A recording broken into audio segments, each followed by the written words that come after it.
Hi friends, இன்றைக்கி நம்ம சேலம் சமையலில் வீட்டிலேயே பிரியாணி மசாலா எப்படி பண்ணுறோன்னு பார்ப்போம்.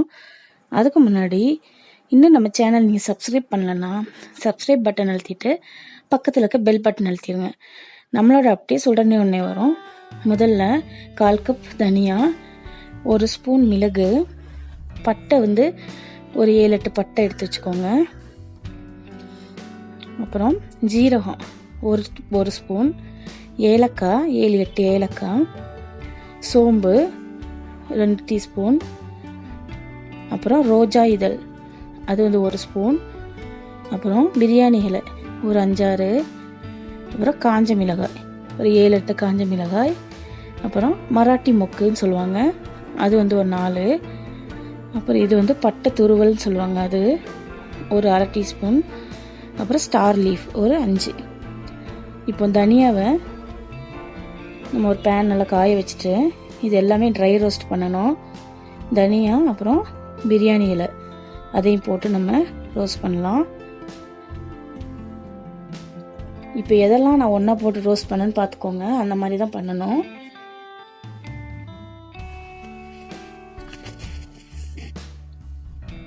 அப்போ தான் அது அதோட ஃப்ளேவர் கிடைக்கும்.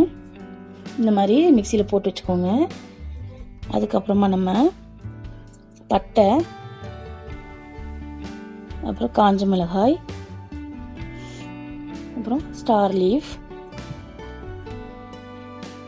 அன்னாசி பூன்னு சொல்லுவாங்க, அப்புறம் மராட்டி மொக்கு இதெல்லாம் போட்டு நல்லா இது பண்ண போகிறோம். இது ட்ரை ரோஸ்ட் தான் பண்ணணும், ஆயிலெலாம் விடக்கூடாது. நீங்கள் கொஞ்சமாக அரைச்சி வச்சுக்கோங்க. ஒரு 2-3 பிரியாணிக்கு யூஸ் பண்ணுற அளவுக்கு அரைச்சி வச்சுக்கோங்க. ஏன்னா அதோட வாசனை சீக்கிரமாக போயிடும். அதுக்காக இது நல்லா நம்ம தனியாவும் இந்த பட்டை இதெல்லாம் ஃபுல் ஃப்ளேமில் நீங்கள் ட்ரை ரோஸ்ட் பண்ணணும். இப்போ மிளகு, ரோஸ், காஞ்ச ரோஸ், அப்புறம் பட்டை துருவல், அப்புறம் ஏலக்காய், அப்புறம் சோம்பு, ஜீரகம் இது எல்லாம் மீடியம் ஃப்ளேமில் வச்சு இது ட்ரை ரோஸ்ட் பண்ணணும். இது ஃபுல் ஃப்ளேமில் வச்சோம்னா சீக்கிரமாக கருகிரும். அதனால் இது மட்டும் மீடியம் ஃப்ளேமில் வச்சு ட்ரை ரோஸ்ட் பண்ணிக்கோங்க. இதை மிக்சியில் போட்டுருங்க. கொஞ்சம் ஆறுனதுக்கு அப்புறமா நம்ம இதை பவுடர் ஷேப்பில் அடைச்சி எடுத்துக்கலாம். இதில் நான் லவங்கம் போடலை, நான் பிரியாணியில் தான் ஆட் பண்ணுவேன்.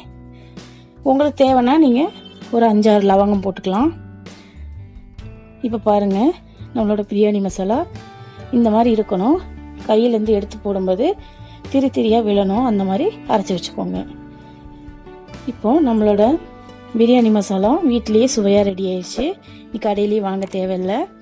உங்களுக்கு இந்த வீடியோ பிடிச்சிருந்துச்சுன்னா லைக் பண்ணுங்கள், கமெண்ட் பண்ணுங்கள், மறக்காமல் சப்ஸ்கிரைப் பண்ணுங்கள். தேங்க்யூ.